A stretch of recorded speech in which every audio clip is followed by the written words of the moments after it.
In my past, I have been extremely povertous. Not just when I was a child, but also as an adult, because I unfortunately have a history of giving away everything I owned and sacrificing everything I have for people in my life. That thankfully is something that I've worked on changing as I've gotten older, but when I was younger, especially, I have given away so much that I have even given away a home. Like, I was very messed up when I was growing up, and that translated into some bad habits as I entered adulthood. I'm not actually bad with money. Thankfully, I was able to turn that into a useful career, but I was very bad with people. There's been some transition out of that, which I am extremely grateful for. I am in such a better place than I once was, financially and just in life in general. There's a moment when you realize you've made that transition, and it doesn't have anything to do with money. There's a massive shift that happens in the way that you experience the world and that people react to you than when you are in extreme poverty and when you're not. There's almost this idea of poverty that people who are more middle classish have, and then there's this idea of poverty that the wealthy have, and then there's this idea of poverty that poor people have. And these beliefs are so ingrained that when any information counter to that is presented, it can be something that throws people off in those classes. And for example, when I was very poor, some people didn't see me as poor because, for instance, I managed to always find a way to not live on the street.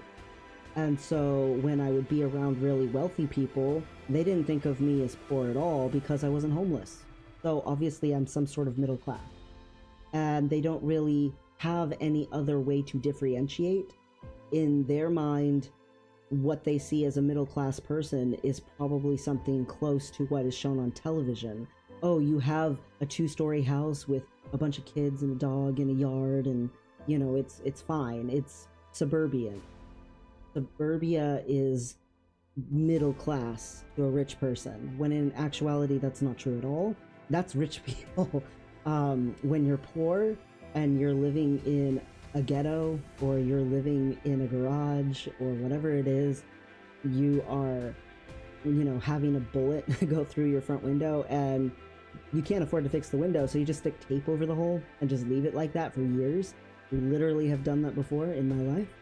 There's just such a vast difference between that and TV shows, and the idea presented in TV shows of what middle class looks like, or even poor people look like. It's all exaggerated, but because that's the image that people want to believe, it's really easy to consume that and say, oh yeah, sure, that's what it looks like.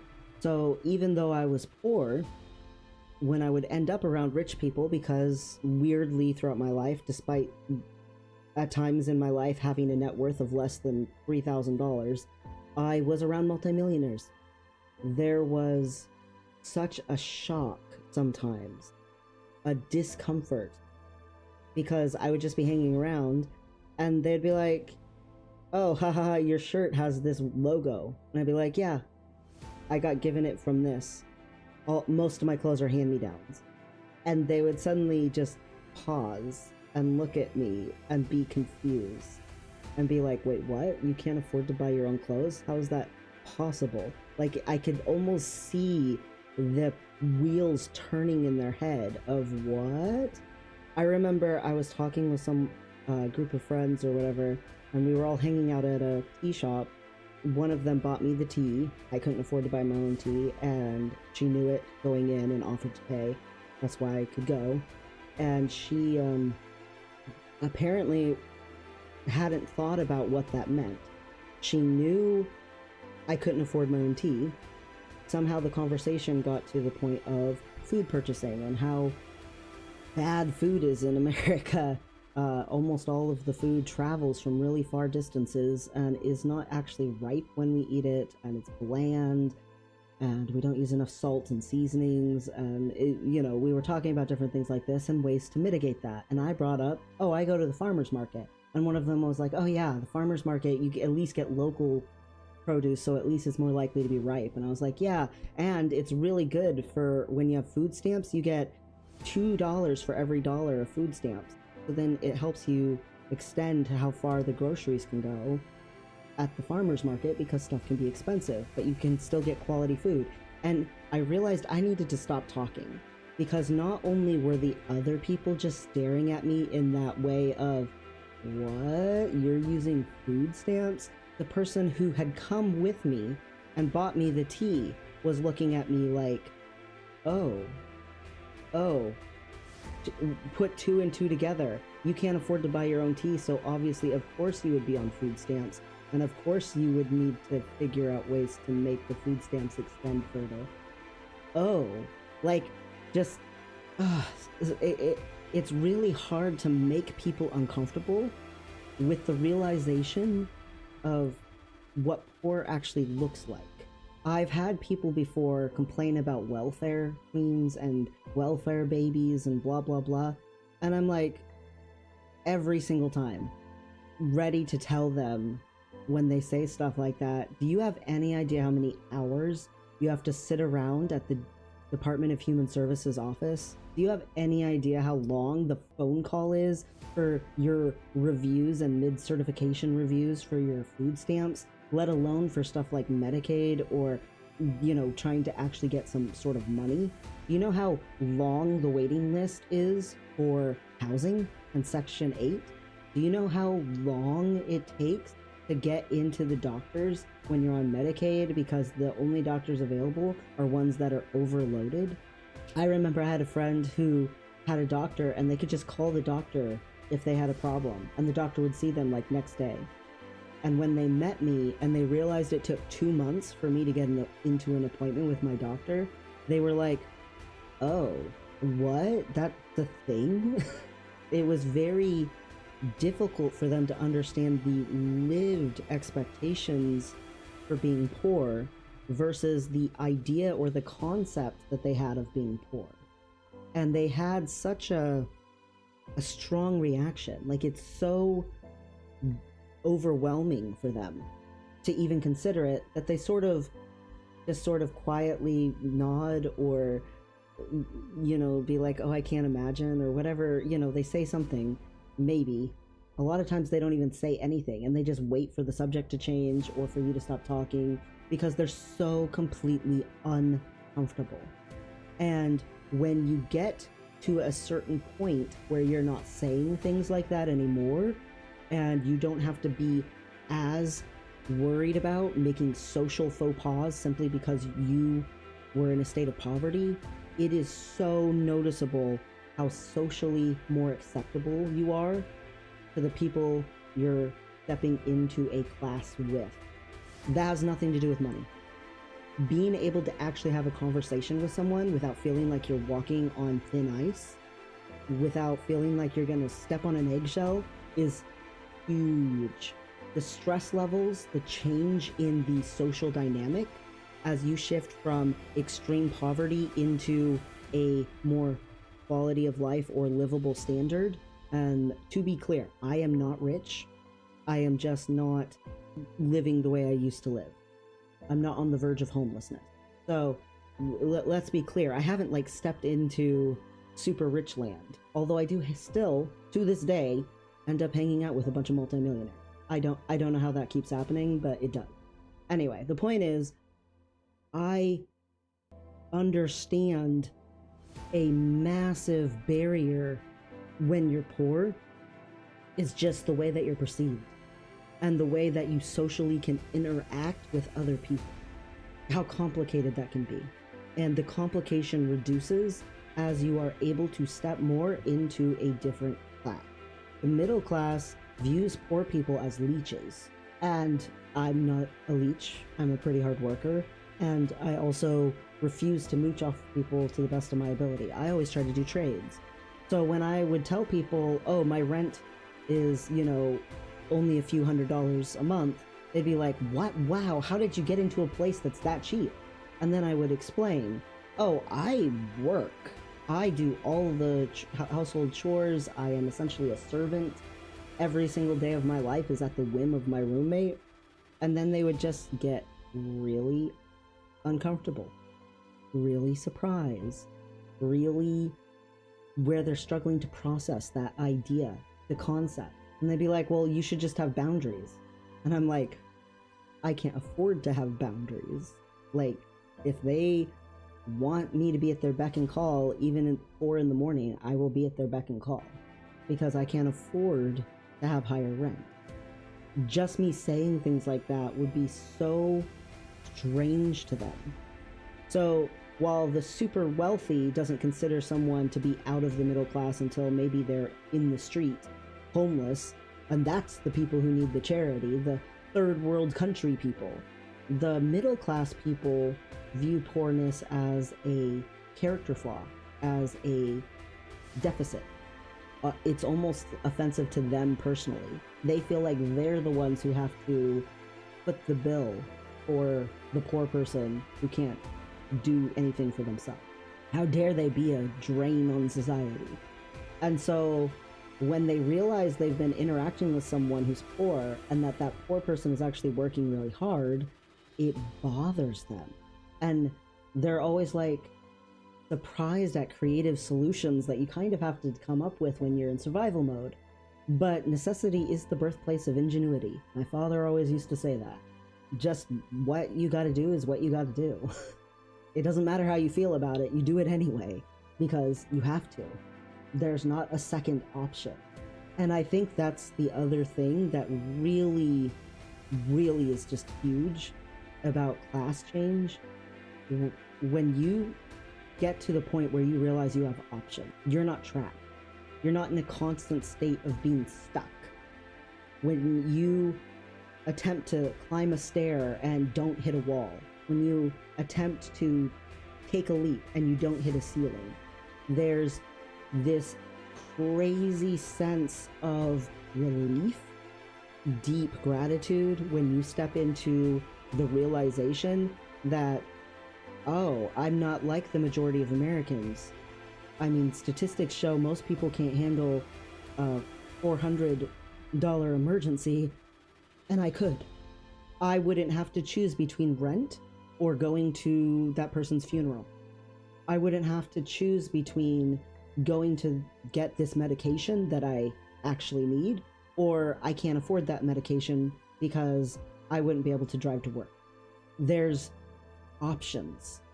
And when you get to a point where you feel like there's options instead of that stuck feeling, it is huge, and it changes the way you look at things. Because if you don't feel stuck, well, if there's options, that means there's also opportunities. That means things could maybe work out. The word maybe starts to be part of your vocabulary instead of everything's just sort of doomed. It's crazy how impactful that is. It's like mind-blowing. I feel like when you get to a point where you feel like there's opportunities and you feel like there's options, when you get to a point where you realize you can socially talk to people and not create these inadvertent faux pas and social objection, when you get to that point, it can be hard not to want to fit in and to start doing those same things yourself. And it's not even just wanting to fit in with your new class and the relief of being able to actually have that as an option to think that way, but also people want to feel like they're good people. People want to do good things. And if they actually had to constantly think about how bad it is to be poor, how hard it is, how many appeals people have to make just to get on SSI, how many struggles people have and go through just to have survivability as an option. If people had to think about the difficulty all the time, they might realize that they're closer to that than they are comfortable with, and it can be so painful to realize you're on the verge of being that yourself. And B, people genuinely want to be good people. And if someone's struggling that bad and you are being harsh toward them or looking down on them, it makes you feel bad. So you need to have a different idea of poverty. You need to vilify the poverty so that you don't feel any kind of responsibility, because it's painful. And so part of how you identify yourself in your class becomes creating an animosity toward people in a lower class, that they're trying to steal from you, that they're trying to climb their way up to you, that they're trying to detract from what you have, get what you have, and you have to protect it. You have to consolidate it. And so people above you who are constantly consolidating wealth, who are actually wealthy and actually rich, make sense to you. People below you who aren't trying hard, who are trying to cheat the system, well, they deserve what they get. Having that enemy becomes a determinant of your own identity in your class, if you let it. I, having had the experience of being in extreme poverty and then being able to manage to climb out of that magically by sheer luck, allow me to be very clear, I work really hard, but hard work is not a determinant for whether you change class. Let me be really, really clear. I fully recognize my luck, and I'm not rich. I'm just not on the verge of homelessness.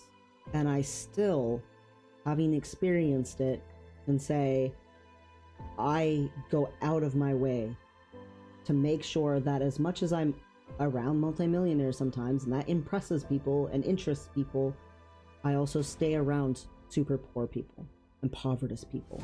I recently tried to start a program to help at a homeless shelter with people getting banking and stuff, and every single time I brought it up to anyone who I tried to get involved, they were just so shocked that I would do that, shocked that I would involve myself with the homeless, shocked that I would even come up with this thought that homeless people need banking and access to credit.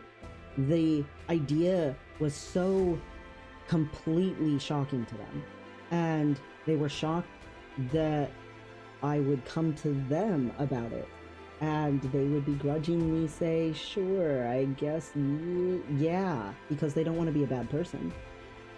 But also, why am I thinking about these people who are lazy and drug addict and terrible, and they are a detriment to society? Why am I even doing this? And it's really important to not lose sight of people in other classes. And I'm not even in middle class yet, I would say. It is statistically almost impossible for a person to change class from the class they were born into, let alone change class to something far away from what they were born into. It is statistically an anomaly. The people who manage to do that are super rare. Almost always, they came from a place of some sort of decent amount to a more decent amount. I believe it's like 70% of the top 10% richest people in the world, 70% of them, it was generational wealth. It was inherited. It was family money. Only 30% of the top richest people in the world are quote unquote self-made. Almost always, you have to get lucky. And I feel like I got lucky just to get to where I'm at, in like lower working Americans or whatever, workforce, workers, whatever you want to call it. I'm not even too like quote unquote middle class. It's really frustrating how many people, even in as low of classes as I talk to, still view the poor as leeches and lazy. It's really, really shocking to me. I saw someone once who, they watched this documentary about poor people, and they said, you notice in this all the poor people are always just sitting around.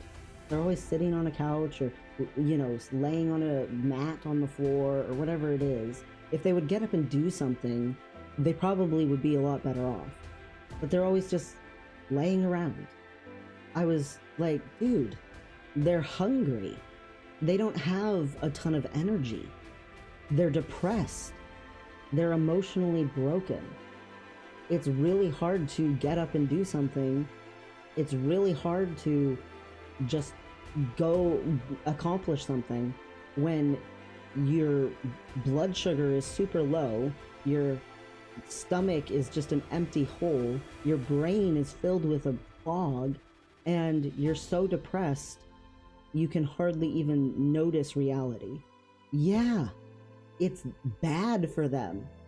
They were like, oh, again, with the discomfort.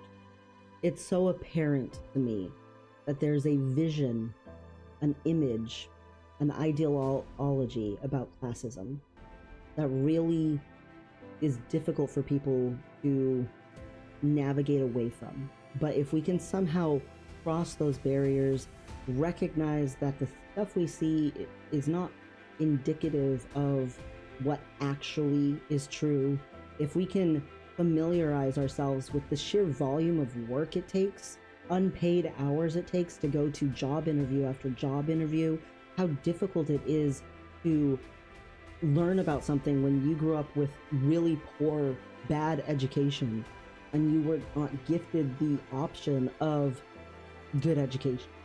Maybe your area wasn't even that bad of education, but your family was so poor that when you were a kid, when you were a teenager, you had to work.